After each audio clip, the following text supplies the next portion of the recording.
Hi, I'm Ron Friedman. I'm a consultant with Fireman and Company. I also blog at Strategic Legal Technology, which you can find at www.prismlegal.com. And we're here today to talk about e-discovery with an expert in that field. I'm here with David Horrigan of 451 Research.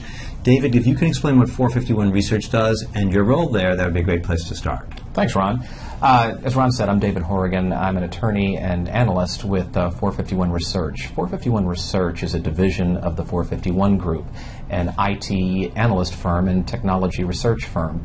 We cover the entire information technology spectrum, and I specifically deal with the legal field, e-discovery, information governance, and various software companies, vendors, and the law firms that are in that field. And how many people are in the in 451 Research? Just to the whole company is just over 200. We have primary offices in New York as well as London, San Francisco. I'm in the Boston office, and we have overseas offices as well. So pretty big analyst outfit. Right. And you said you're a lawyer by training, so you actually practiced? I did, as a matter of fact. I was in-house in D.C. for a number of years, and I actually got my start in legal technology. Of course, every summer associate's done document productions, I think. But I really got started as a reporter with the National Law Journal when I started covering legal technology for Law Technology News. Both companies are sibling companies of American Lawyer Media, now ALM. And so started writing the Technology on Trial column, and one thing led to another. Okay, well, that's really great background. Well, I appreciate you taking the time to be with us today, and wanted to, you have this very interesting vantage point as an analyst, so you're really spending your time looking at this industry and the players and the issues. Maybe start with a general question, which is, what do you think is the biggest development that we saw in 2012 for e-discovery, and where we might be in 2013, kind of a 30,000-foot view? Sure. I think the biggest issue in 2012, this will not come as any surprise to anyone, was technology-assisted review. It really, I mean, the whole idea has been around in other fields for many, many years, but it got started in the summer of 2011 with a patent question, moved on to the De Silva Moore decision in February. So that's when one of the vendors... that patent question, when a vendor filed for a patent, that's right. That was a catalyst in your right. view. Yeah, and the vendor was awarded a patent. Yes. And it was a question of how broad the patent was, what it covered, and it got a lot of talk going on about predictive coding and technology-assisted review. Then in February, with Judge Peck's decision in De Silva Moore, that really got things going because it really gave lawyers the confidence to use the technology where they didn't have it before. And then we had a series of court cases throughout the year that really made it the big story of 2012. Going into 2013, the proliferation of data obviously is a big issue. The so-called big data syndrome is going to be really big, and that breaks down into various aspects. I've been saying this for a while. Because data is more prevalent than it was before, it used to be, at least when I first started out, small firms, solo practitioners, they were never doing e-discovery. There was no need, you just didn't do it. Now with social media, with Facebook data, with mobile devices, the proliferation of data there, every lawyer and every organization, no matter what the size, really needs to be concerned about that. And it's interesting, we have recently completed a research study at 451 Research that's going to be coming out next month that really shows that there's a linear progression. Large organizations are very concerned about information governance. Linear progression straight down to the smaller ones, less concerned. That wasn't much of a surprise to us. What was a surprise was when you broke it down by employees within the organization, the employees least concerned about that were the C-level suite employees. And you got to evangelize this technology to the C-suite if it's going to go anywhere. Not surprisingly, the IT people had the biggest concern about it. But we're coming out with that report shortly as part of our annual report in e-discovery. And so we think those are going to be the trends. Okay, so information governance in corporations. Sure. All right. Do you think, I'd like to segue to that in a moment, but do you think that by the end of 2013, more and more lawyers will be comfortable with predictive coding? I mean, I frankly haven't read all the articles on it because it seems like there's just a lot of back and forth and uncertainty. I'm waiting for a resolution. Will I be waiting a long time? Well, its use is certainly growing, but it's not used in every case, and I don't think any technology-assisted review vendor would tell you to use it in every case. We've heard of I've had one end user say, okay, yes, we're going to use it in every case.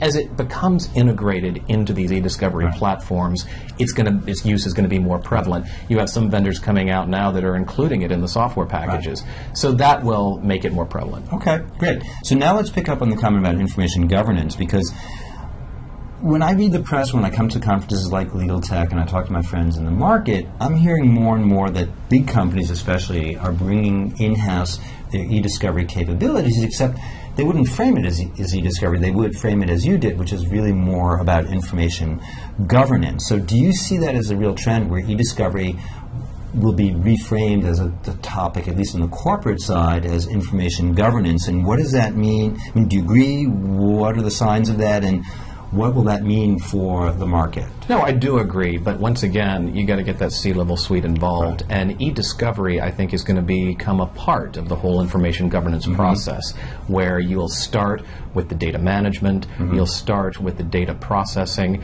retention policies, records management all the way, and then in the unfortunate case where you have a regulatory investigation or litigation, unfortunately it happens, then e-discovery comes in. But it'll be part of a holistic plan as far as, instead of just the last-minute fire drill. Whoops, we got sued, let's do something.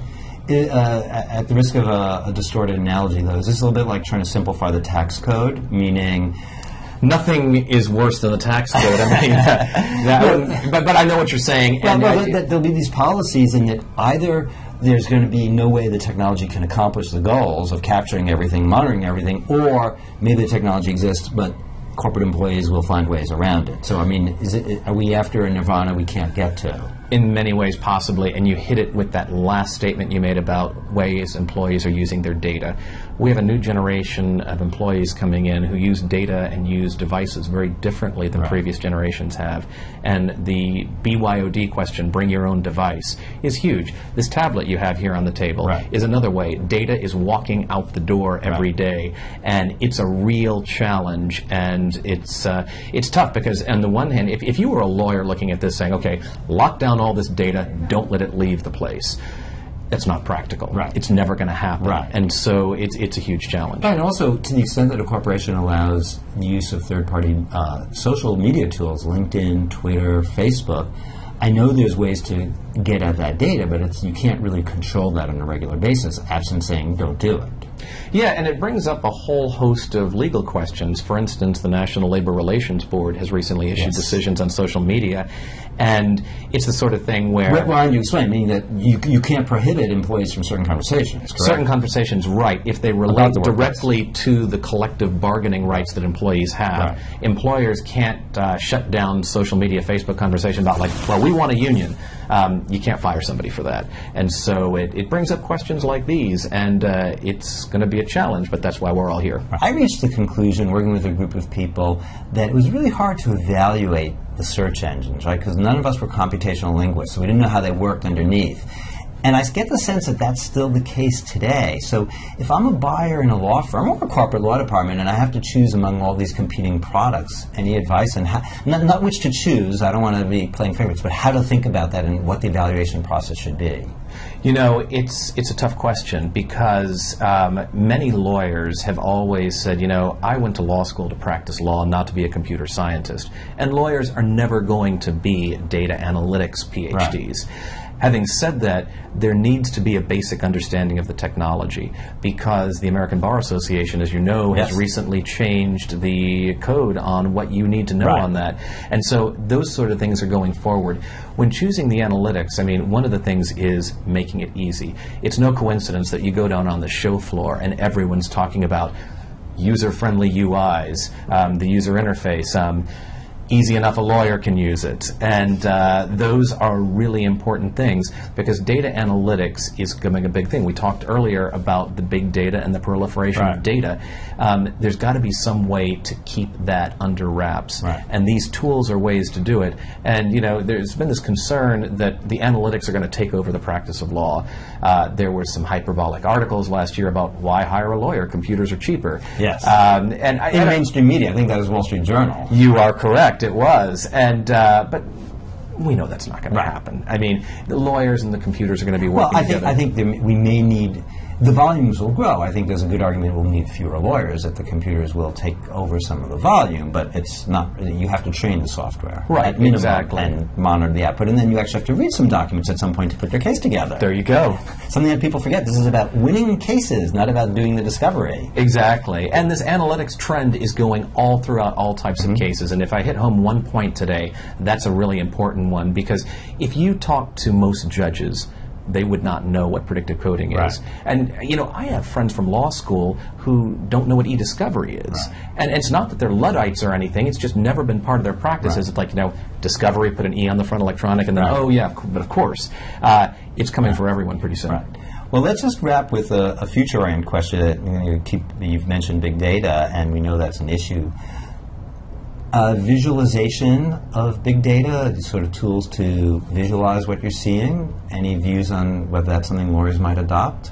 Oh yeah, I mean, it's already happening. There are applications out there that do that very thing, and it's going to become more and more common, because going through in a linear progression is just something that can't go on. Right. All the law schools on the planet couldn't produce enough lawyers to go through all these documents. Right. And so the visualization is key, because it's just an easy way to do it, and we've got technology to help us do it. Right. Although I find lawyers don't relate to graphs very well. They're very text-oriented, but I agree with you that a picture tells 1,000 words, to use the very old adage. So Right.